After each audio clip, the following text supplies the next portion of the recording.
35 टुकड़े, फ्रिज में बंद लाश या जंगल में जला दिया गया शरीर। जब आप न्यूज़ में ऐसी खबरें सुनते हैं तो रूह कांप जाती है। हम सोचते हैं कोई इंसान इतना जानवर कैसे हो सकता है। लेकिन पुलिस फाइल्स गवाह है, इन कातिलों में से ज़्यादातर कोई प्रोफेशनल क्रिमिनल्स नहीं थे।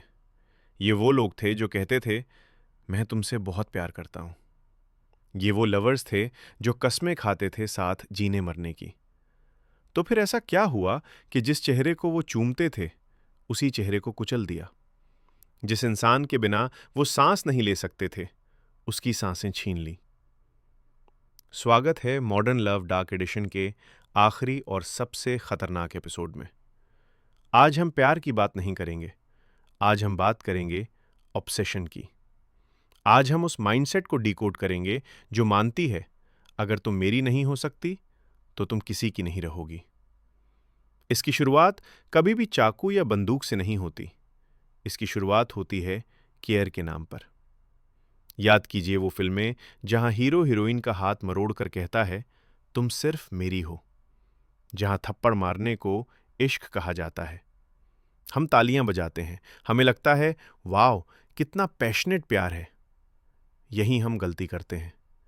रियल लाइफ में इसे पैशन नहीं, पोजेसिवनेस कहते हैं। शुरुआत छोटे संकेतों से होती है। तुमने उस लड़के को देखकर स्माइल क्यों किया? तुम ऑनलाइन थी पर मेरा रिप्लाई नहीं दिया। ये ड्रेस बहुत छोटी है, इसे बदल लो। लड़कियों और कभी कभी लड़कों को लगता है, देखो वो मुझे खोने से कितना डरता है, वो मुझसे कितना प्यार करता है। लेकिन ये प्यार नहीं है, ये कंट्रोल है। वो आपके चारों तरफ एक अदृश्य पिंजरा बना रहा है। उसे आपसे प्यार नहीं है, उसे आपको कंट्रोल करने की लत है। एक साइकोपैथ लवर का सबसे बड़ा हथियार होता है अकेलापन। वो जानता है कि अगर आपके दोस्त या परिवार पास होंगे तो वो आपको कंट्रोल नहीं कर पाएगा। इसलिए वो धीरे धीरे आपको सबसे काट देता है। तुम्हारी वो दोस्त मुझे पसंद नहीं है, उससे बात मत करो। तुम्हारे घरवाले हमारे प्यार को नहीं समझते। धीरे धीरे आप दुनिया में अकेले रह जाते हैं। अब आपकी दुनिया सिर्फ वो है। और जब आप पूरी तरह उस पर डिपेंडेंट हो जाते हैं तब उसका असली चेहरा सामने आता है। गालियां, धक्का मुक्की और फिर माफी मांगना। ये एक पैटर्न बन जाता है। Abuse, sorry, love, abuse. इसे ट्रेमा बॉन्डिंग कहते हैं। विक्टिम को लगने लगता है कि शायद गलती मेरी ही थी, उसने मुझे मारा क्योंकि मैंने ही उसे गुस्सा दिलाया। लेकिन मर्डर कब होता है? वो ट्रिगर पॉइंट क्या है?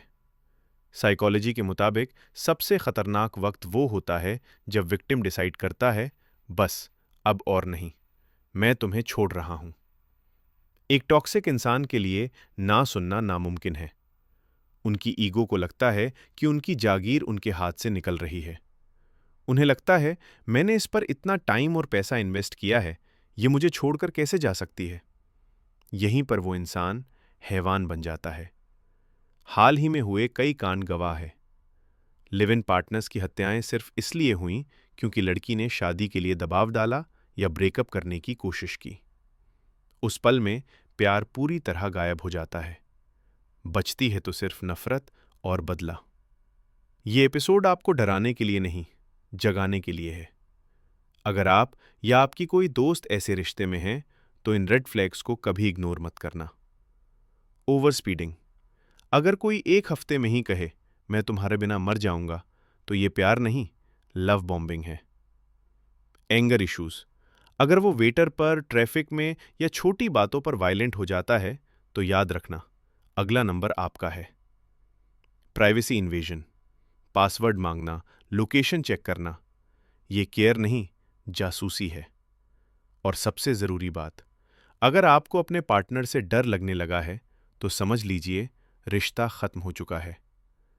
प्यार में इज्जत होती है, डर नहीं। छोड़ने का इंतजार मत कीजिए कि वो बदल जाएगा, वो नहीं बदलेगा। निकलिए इससे पहले कि बहुत देर हो जाए। प्यार खूबसूरत है, लेकिन आज के दौर में प्यार के नाम पर बहुत कुछ डार्क परोसा जा रहा है। मेरा मकसद था आपको उस अंधेरे से रूबरू कराना, ताकि आप सही और गलत का फर्क समझ सकें।